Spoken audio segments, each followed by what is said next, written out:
Para ca kohësh, ne mblidheshim për të pritur muajin e begatë të Ramazanit. Para ca kohësh, ne baheshim gati për të hyrë në atmosferën e begatë të muajit të Ramazan. Para ca kohësh, ne përgatiteshim dhe banim plane se si ta kalonim muajin e begatë të Ramazanit. Dhe tashma, ne jemi në momentet e fundit të përcjelljes së këtij muaji të begatë, me të cilin u gëzuam sa vesh një Zot e din, e me të cilin morëm dhe dham, ndam dhe përhapëm mirësi dhe dritë nga drita dhe mirësia e Allahut Azza wa Jall.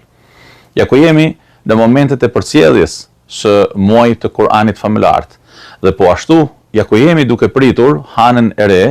të një muaji të ri, i cili na sjell me vete një festë të madhe, një ditë për kushtimi dhe gëzimi, një ditë të madhe adhurimi, bamirësie, bujarie dhe vllazërie me njëri tjetrin, që na afron për herë më shumë me Zotin e gjithësisë, ashtu siç edhe muaji Ramazan e bani një gjatë të tillë. Ja ku jemi duke e përcjellur Ramazanin, që teksa e mendoj, më vjen ndërmend takimi i dy dietarëve të mëdhej nga koha e shkuar, që njeri i thoshte tjetrit, po ndahemi, i thoshte në mesin ton nuk ka kur ndarje, as vdekja nuk na ndan,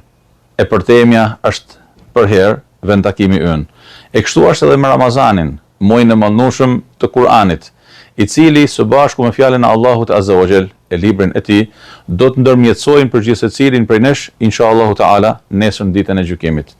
Ja ku jemi për të dëshmuar për herë më shumë aftësinë tonë për të vetfrenuar atëherë kur duhet dhe për të vepruar atë që duhet kur dhe si duhet. Ja ku jemi për të dëshmuar njëri tjetrit e mi të gjitha Zotit të gjithësisë se ne tashma nëpërmjet muajit të mallnueshëm të Ramazanit e kemi përqafuar dritën e Zotit dhe me të duam të ecim përpara duke ndryshuar rrugëtimet e gjithë secilit në këtë jetë të shkurtër. Ja ku jemi për të dëshmuar njëri tjetrit se aftësia e besimtarit është ajo që i dëshmon atij mundësinë për të jetuar me dinjitet dhe krenari me dritën e Zotit dhe bekimet e tij, për të ndarë një herë përgjithmonë nga bota e mjegullnajave, hirtësive, errësirave që në fakt e marrin njeriu drejt devijimit dhe shturjes. Kaluam një muaj të begat, plot mirësi dhe bekim. Kaluam një muaj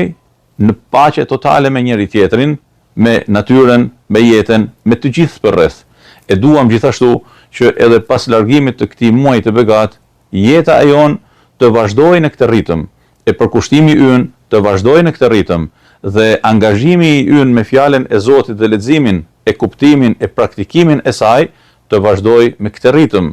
për të dëshmuar për herë më shumë madhështia e Islamit në mesin tonë, për të dëshmuar për herë më shumë mundësia reale që njerëzit kanë që nëpërmjet fjalës së Zotit dhe fesë së tij me jetu në dinjitet, në paqe dhe në harmoni me njëri tjetrin, për të dëshmuar gjithë secili prej nesh si mëkamës real i Zotit një. Ju përhajroj me rastin e Fitër Bajramit dhe ju dëshiroj çdo të mirë dhe bekim ju dhe familjeve tuaja, tokës tonë, qytetit tonë, mbar shqiptarëve kudo që janë, botës mbar, ummetit islam në veçanti.